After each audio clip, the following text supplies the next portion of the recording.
Welcome to the Soul Archaeology podcast, a space for connection, resonance, witnessing, and learning. Together we'll harvest medicine from the spiral of life, sharing conversations with other embodied humans who have navigated their own initiations and found alignment with their true soul essence. With weekly astrology, energy updates, embodied conversation, and channeled teachings, this is a space for you to land and find resonance with the spiral of your own soul.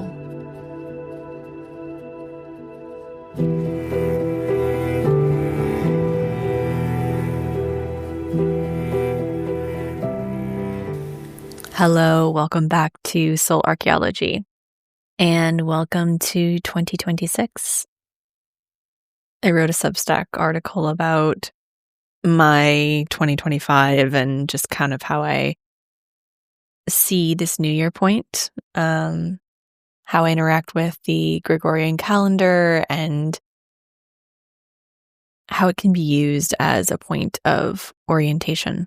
Because I think that especially during these times when we're in this last phase of Neptune and Saturn in Pisces, this very Piscean, watery, moody, foggy portal before the end of January, it's nice to have this Capricorn energy to help us stabilize. And that is the theme of this week, is stabilization. If you are curious about the energetics of 2026, if you're curious about the timelines, how to work with this energy, how to really orient towards this coming chapter, my 2026 astrology forecast workshop is available. I have it linked in the show notes. You can listen to this as many times as you want. It includes a workbook, a PDF workbook that really dives into the energetics of each month, planning for new moons, full moons, major planetary ingresses, major transits that will dominate the energy of 2026. All of that is in the workbook. It also has journal prompts. It's just a guide for you throughout the year. It includes the workbook. It includes the PDF that I worked through in the workshop itself, and also a quantum healing journey that we do together. So it was such a powerful group of people. I have enjoyed hearing from everyone who has participated in the workshop. I've really enjoyed just working with my own energy on the other side of it. There is some really potent energy in this group. And when I say group, I really mean the whole quantum field of this podcast and the community here. And I know that I'm offering my cohort this year this group offering that's going to be so powerful. I can feel everyone in it, everyone that's going to be committing to it, and it's incredibly, incredibly powerful. Doors will open for that in the next few weeks. People on the wait list will receive first notice of that. There are 20 spots available. So if you're interested in having a container or a vehicle to work through 2026, the major transits, we're going to be starting right after that major conjunction of Saturn and Neptune at 0 degrees of Aries. So it's going to be a guide through this time as the energy accelerates. If you're interested in that, you can join the waitlist. It is linked in the show notes.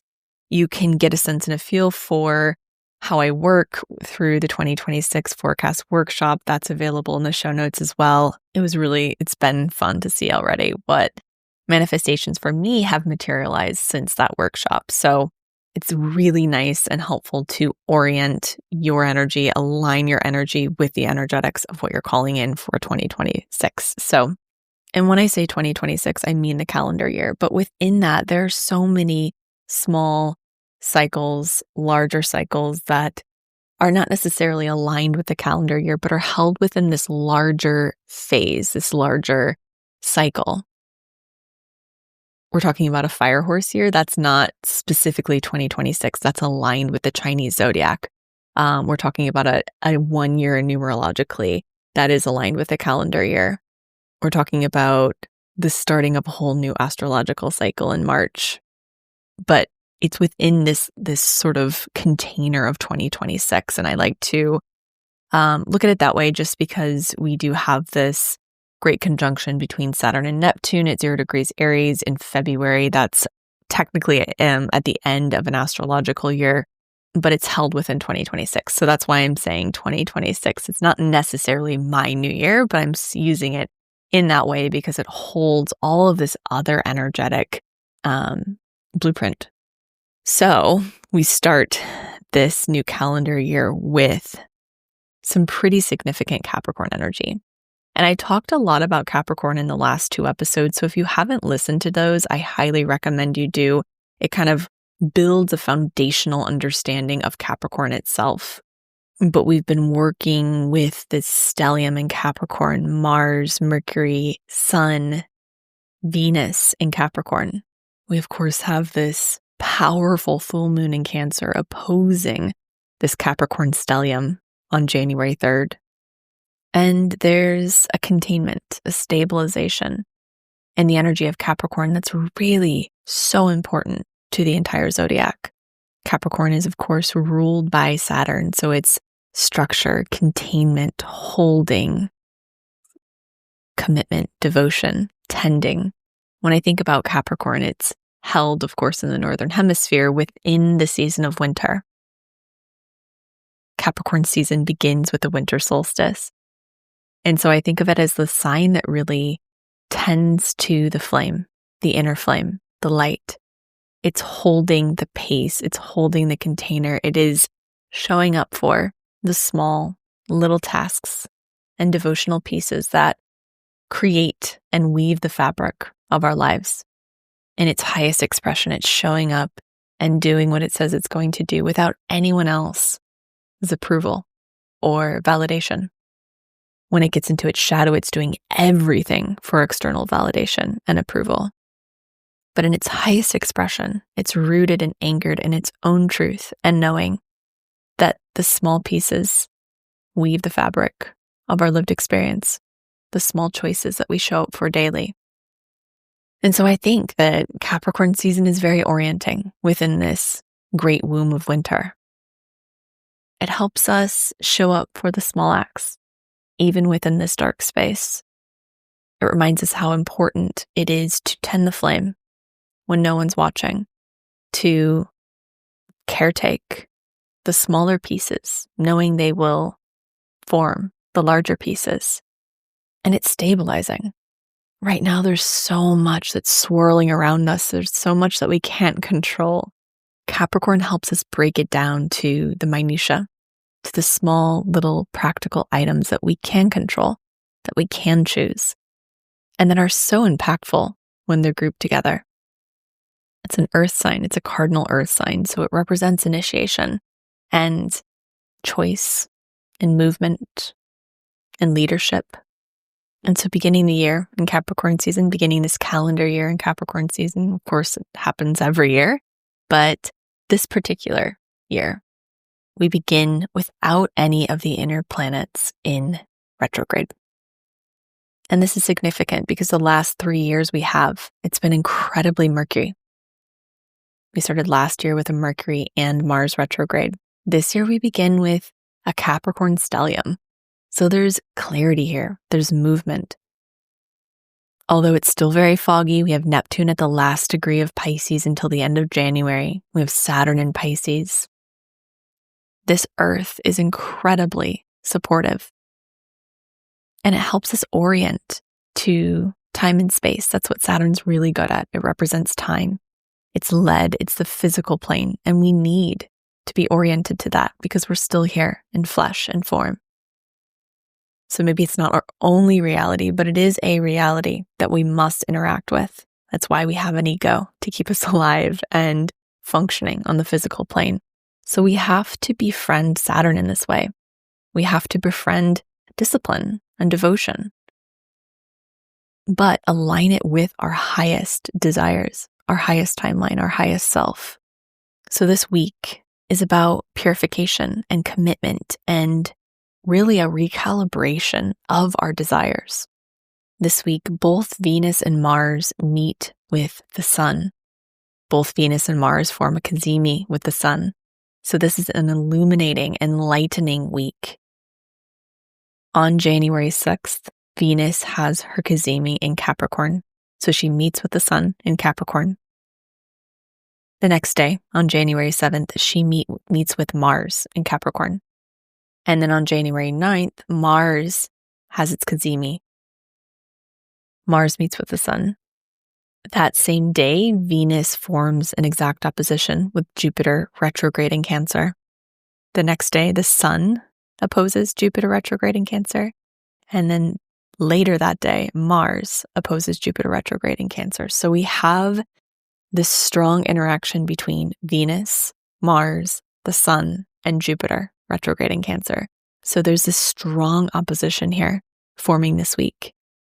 We have this rare concentration of Capricorn activations, 2 Cazimis, and multiple oppositions to Jupiter, which is retrograde in Cancer. And this week is stabilizing. We're going to gain clarity around what we're choosing, what we need to choose differently, what our actions are aligning with. This is going to be a sobering week. Capricorn is always sobering because it's ruled by Saturn, and Saturn is sober. It's here to help us grow, to mature, to evolve. And in order to do so, we need to be sober. We need clarity. We need to be in truth and in reality.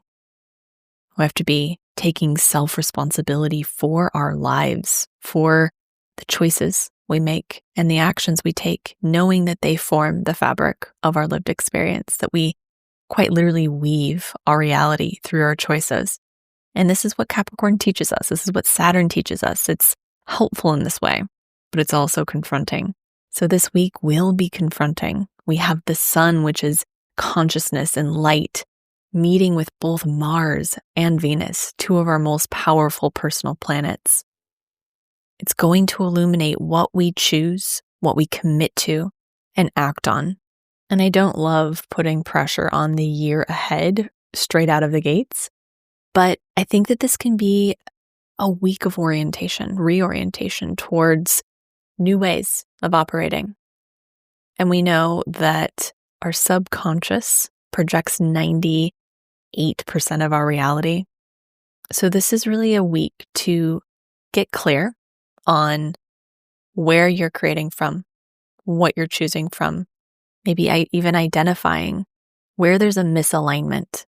That's what Cazimis do, is they illuminate and purify and provide opportunity to rebirth your choices, to rebirth how you interact with the energy of the planet.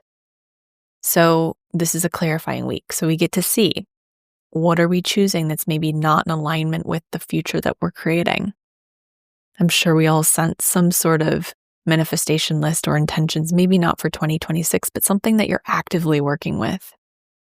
Are your everyday choices and actions aligned with that list or that thing or that way of being? If not, it's not like you have to, out of the gate, create whole new patterns. We know that patterns are built in the subconscious. Patterns are built in our nervous system. So this is a week to see, just to take inventory, what's working and what isn't. And then from there, you can build out a plan to create new pathways and new patterning. I don't recommend overhauling your entire life in 1 week. It just isn't sustainable and it's not realistic and it actually doesn't stick.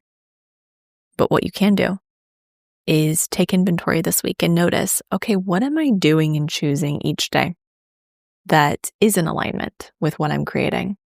And what are the things that I'm choosing that are not in alignment? Where am I choosing from wounding or fear or scarcity that's so strong right now, scarcity? And can we perhaps form a plan to go deeper into the layers of why and where and how did these patterns come to be?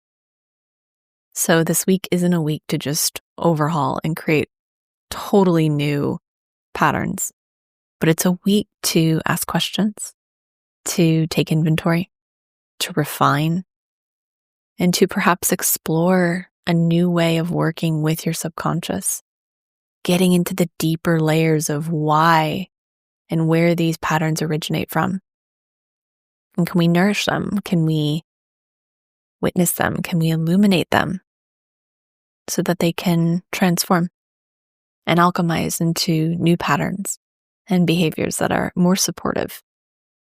I do think that this week is integral in how we move through the rest of the year, just because we're moving into a timeline that's much faster in February and beyond.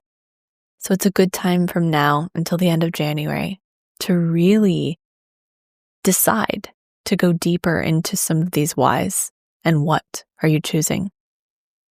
And I have a feeling this week will be illuminating and will be helpful in really excavating those areas and understanding what specific pieces want to be worked on. So January 6th, we have Venus, Cazimi, and Capricorn. And I'm looking at the chart as I say this. 16 degrees of Capricorn, the Sun and Venus meet. So Venus quite literally moves through the heart of the Sun at 16 degrees. Mars is just ahead of Venus and the Sun at 17 degrees. And so January 6th, 16 degrees, Venus, Cazimi, and Capricorn. So our relationship with money, our relationships with others, our values are illuminated at the heart of the Sun. There's this reset point, this purification that occurs. And a Cazimi occurs when the planet is in the heart of the Sun. And with Venus, this is a moment of clarification and purification around love, values, money, devotion, relationship. In Capricorn, Venus is practical. She's not interested in fantasy or performance. She's asking, what do you value when things get hard? What are you willing to tend long term? What are you committed to? What relationships, creations, commitments are truly sustainable? Are you truly aligning with your values? Are you tending your values? Are your values still in alignment with your higher heart? Are your relationships still in alignment with your higher heart? Depending where you have 16 degrees Capricorn in your chart is where you're going to receive this light that turns on. This opportunity for purification, for sobering, for realization to occur around love, relationships, monies, values. It's going to burn away any superficial desire, realigning the heart with truth and integrity. It's so much less about what you want and so much more about what you're willing to show up for consistently, what you're willing to tend. This is kind of going back to tending the flame when no one is watching. What are you choosing when no one is watching? What are you showing up for? Are your small choices aligning with your values and your higher heart? And then right after this Cazimi, we have this conjunction between Mars and Venus. So there's an opportunity to actually embody the values aligned with your higher heart. When Venus and Mars meet, this is where desire and action merge. So this is about embodied commitment. This is about choosing, quite literally choosing your new reality. Mars is action and desire and choice and movement. Venus is values and love. So this is a beautiful opportunity to reactivate new ways of being in your daily life, realigning with your higher heart, realigning your relationships. Like I said, I think that this is going to be a week of realizations. I think that we're going to get to see clearly and straight into our higher heart. And does our physical reality, are our choices and our actions aligning with that? It might not be a week that everything changes, right? But it's a week where we get to see what needs to change and how we can change it. This Mars and Venus conjunction in Capricorn is an initiation into more mature intimacy with life, with others, with values, with the heart, with your own inner parts. This is also a beautiful time to do some reparenting and repair work with your inner parts, especially after this great full moon in Cancer. How can we tend this emotional debris? How can we show up with more self-responsibility and compassion and commitment and dependability? our inner parts want to know that they can count on our higher self, our higher adult self, to show up and to do what they say they're going to do. This is how we rewire. And Capricorn loves a plan. It loves to focus on one foot in front of the other. And then 2 days after Mars and Venus meet together, we have the Mars Cazimi in Capricorn at 19 degrees Capricorn. And by this point, we have a T-square building between Jupiter retrograde in Cancer, Chiron in Aries, and Venus, the Sun, and Mars in Capricorn. But we have these different meeting points, and they're all these different activations of the energies. So on the 9th, Mars and the Sun meet, and we haven't had a Mars Cazimi since November of 2023. So this is a new point. This is the beginning of a new cycle for Mars. This is a reset point of drive, motivation, direction. In Capricorn, Mars is really disciplined and strategic and purposeful. So this Cazimi is going to be a reset point, a purification point around what we're choosing, our desires, our motivations. What is driving us? This is renewed clarity around direction. Really getting into the depths, into the core, into the roots of why we do what we do. Where is it coming from? Is it coming from a wound? Is it coming from fear? Is it coming from self-consciousness? Or is it coming from confidence and truth and the heart?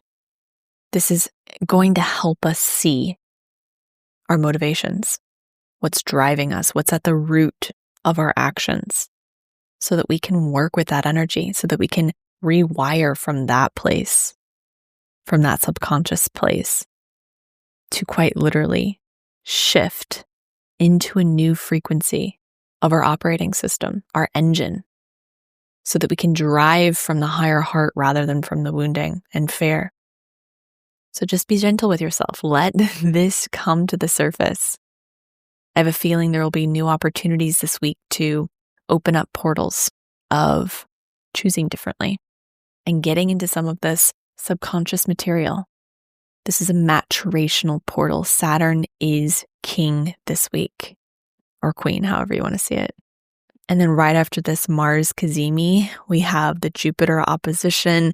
It's really forming this T-square with Chiron in Aries at 22 degrees. And Chiron is shifting signs this year. This is huge. This is significant. This is a big piece of the puzzle. So Chiron's going to bring to the surface our core wounding. It's going to have us look at, where are we operating out of wounding?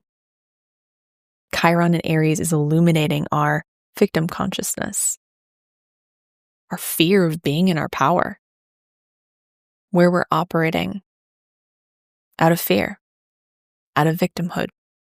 With Jupiter on the other side of this Capricorn stellium, we are going to let this penetrate deeper into the heart. Jupiter in Cancer, especially retrograde, is expanding our emotional memory, our ancestral themes, our longing for safety and belonging. This tension with Jupiter is going to ask for us to rebalance our inner mother and father archetypes. And this is such a nuanced dance. This is a practice of taking responsibility, but still caretaking our inner landscape and our inner world.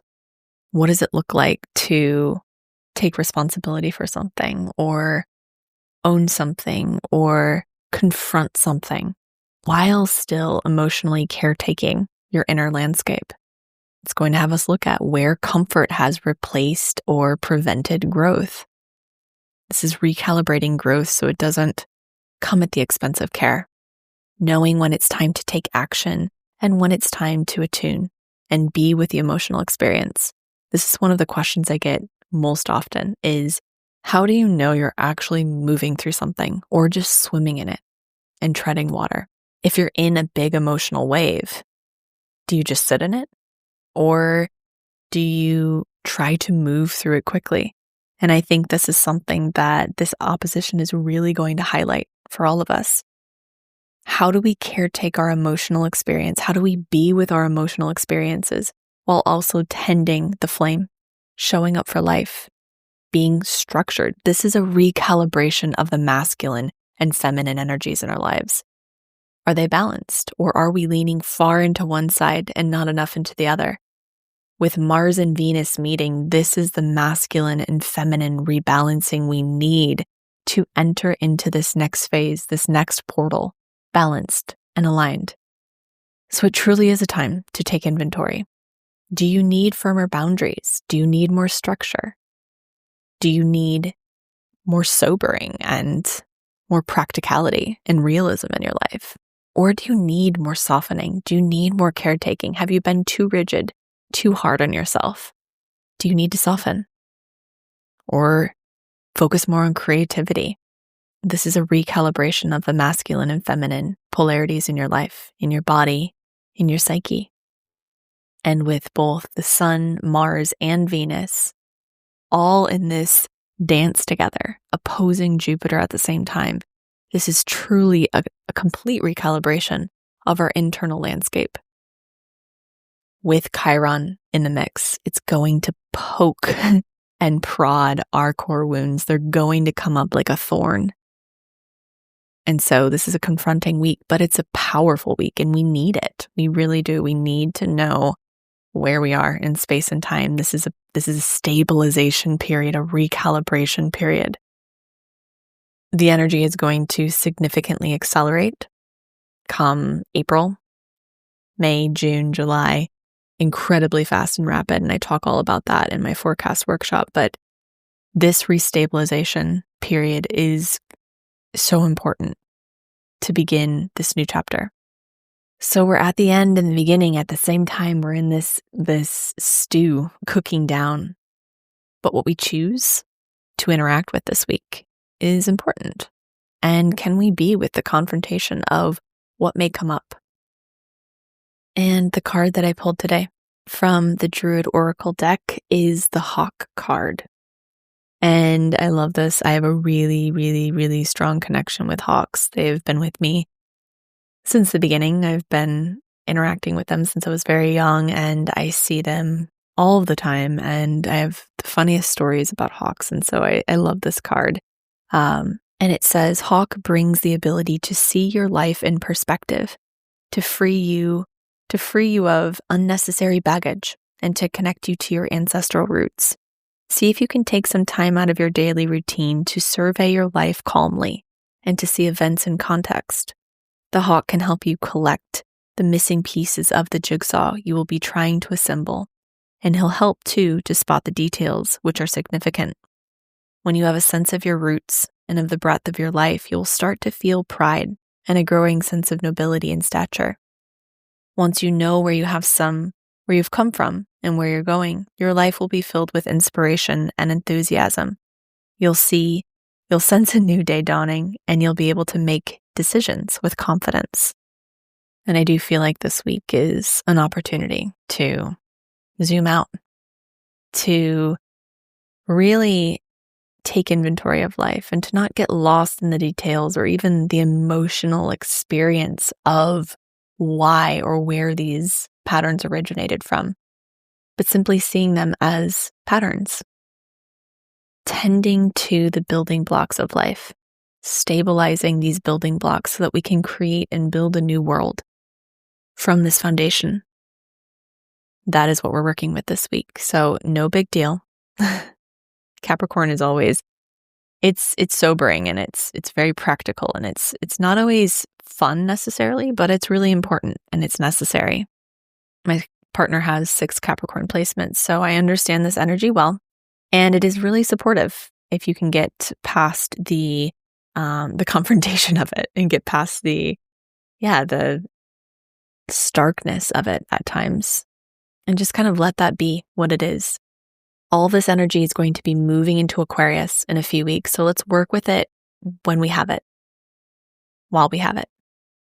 The red light box that I use is on sale for the next week. If you're interested, if you wanted to buy it for the holidays or wanted to receive it but didn't, It is on sale for $345 now. It's a great box. I travel with it. I use it every day, especially as being here in the Midwest, we haven't had the light like I'm used to having in California. So using that in the morning and evenings has been incredibly supportive. That's linked in the show notes. The forecast workshop and the waitlist for the group cohort is also linked as well.